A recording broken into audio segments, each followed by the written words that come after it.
Hi friends, and welcome to Book a Day for Little Learners. Today we're reading The Butter Battle Book by Dr. Seuss. On the last day of summer, 10 hours before fall, it's a very specific time, isn't it? My grandfather took me out to the wall. For a while he stood silent, and then finally he said, with a very sad shake of his very old head, "As you know, on the side of the wall we are Yooks. On the far other side of this wall live the Zooks." Then my grandfather said, "It's high time that you knew of the terrible, horrible thing that Zooks do. In every Zook house and in every Zook town, every Zook eats his bread with the butter side down." Doesn't seem like a big deal, does it? "But we Yooks, as you know, when we breakfast or sup, spread our butter," Grandpa said, "with the butter side up. That's the right, honest way," Grandpa gritted his teeth. "So you can't trust a Zook who spreads bread underneath. Every Zook must be watched. He has kinks in his soul. That's why as a youth I made watching my goal. Watching Zooks for the Zook watching border patrol." In those days, of course, the wall wasn't so high, so I could look any Zook square in the eye. If he dared to come close, I could give him a twitch with my tufted, prickly snickberry switch. For a while that worked fine. All the Zooks stayed away, and our country was safe. And then one terrible day, a very rude Zook by the name of Van Itch snuck up and slingshotted my snickberry switch. And it broke, didn't it?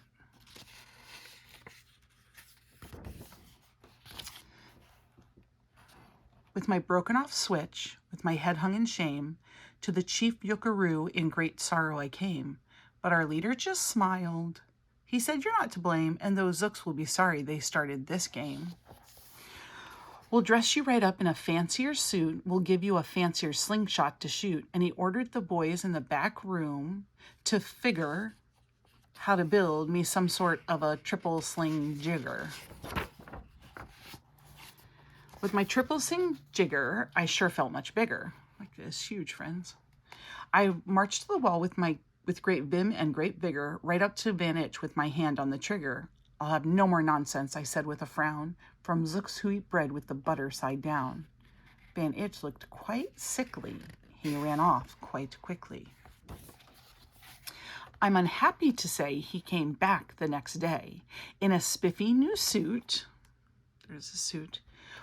With a big new machine, and he snarled as he said, looking frightfully mean, "You may fling those hard rocks with your triple sling jigger, but I also now have my hand on a trigger. My wonderful weapon, the jigger rock snatch 'em. We'll fling 'em right back just as quick as we catch 'em. We'll have no more nonsense. We'll take no more gup from you Yooks who eat bread with the butter side up."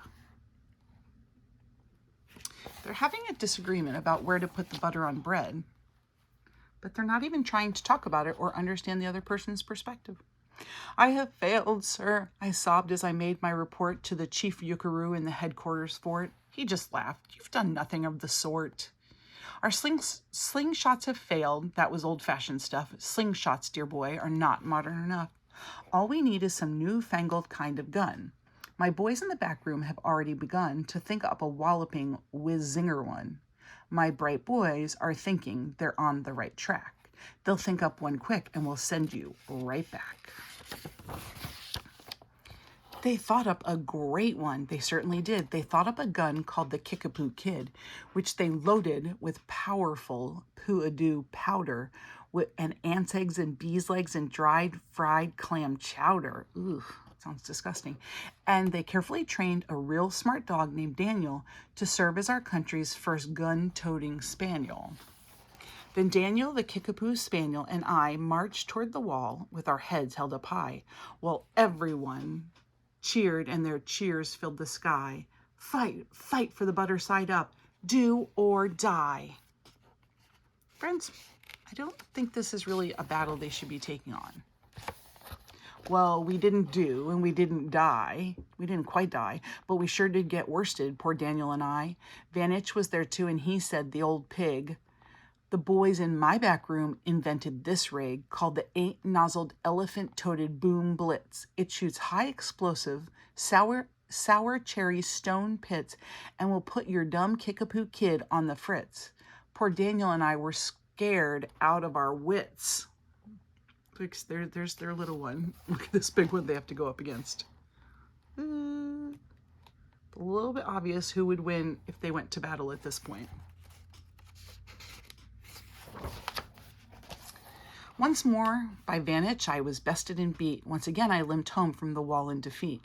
I dragged and I sagged, and my spirits were low as I thought they ever could go. When I heard a boom-ba and a diddle-dee-dill, and our butter-up band marched up over the hill. Butter side up, that means. The chief Yuckaroo had sent them to meet me, along with the right side up song girls to greet me, and they sang, "Oh, be faithful, believe in thy butter." And they lifted my spirits right out of the gutter. Well, that's good. "My boy," smiled the chief Yuckaroo, "we've just voted and made you a general. You've been promoted. Your pretty new uniform's ready. Get in it. The big war's coming. You're going to begin it. And what's more, this time you are certain to win it. My boys in the back room have finally found how. Just wait here. Wait till you see what they've puttered up now. In their great new machine, you'll fly over that wall and clobber those butter-down zooks, one and all." Ooh, he's gonna get to fly like in an airplane, maybe? Those boys in the back room sure knew how to putter. They made me a thing called the utterly sputter. That's funny. And I jumped aboard with my heart all aflutter and steered toward the land of the upside-down butter. This machine was so modern, so frightfully new, no one knew exactly just what it would do. Look, it can walk, too.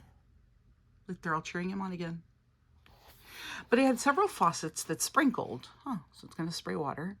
It sprinkled blue goo, which somehow would sprinkle the zooks as I flew and gum up that upside-down butter they chew.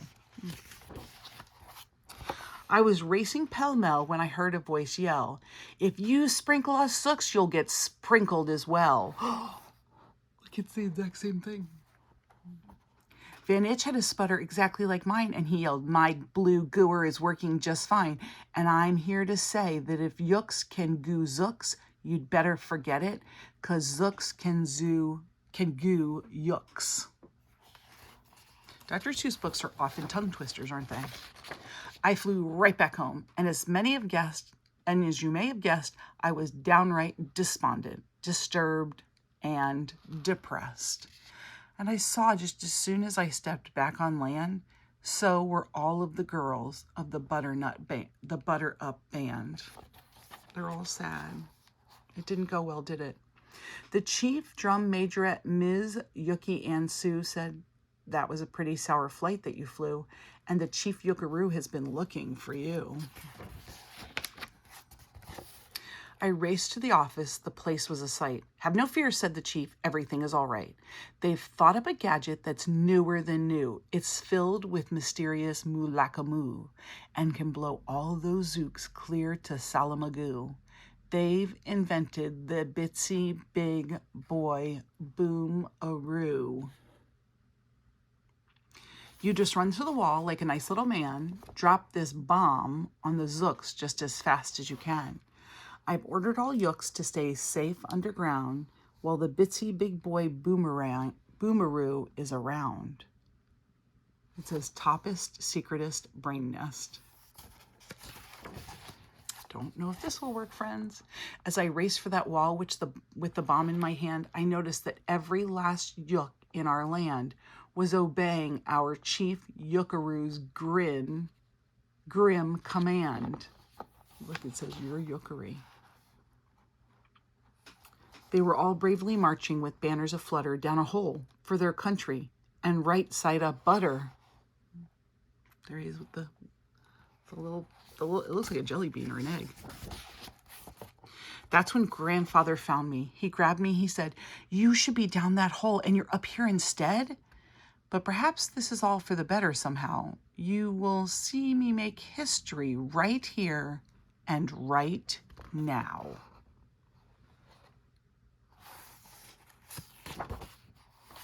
Grandpa leapt up that wall with a lopulous leap, and he cleared his hoarse throat with a populous beep. He screamed, "Here's the end of that terrible town full of zooks who eat bread with the butter side down." And at that very instant, we heard a clup, clup of feet on the wall, and old Van Itch clupped up. Did you see his feet? The boys in his back room had made him one too. In his fist was another big boy Bamaroo. "I'll blow you," he yelled, "into pork and weeny beans. I'll butter side up you to small smithereens." How do they keep coming up with the same thing? Have you figured that out yet? Grandpa Ice shouted, "Be careful." "Oh, gee, who's going to drop it? Will you? Or will he?" "Be patient," said Grandpa. "We'll see. We will see." Friends, this was one of Dr. Seuss's stories that he was trying to get across a social message that would be great for you to talk about with the people that you live with. This is The Butter Battle Book by Dr. Seuss, and I hope to see you tomorrow for another story.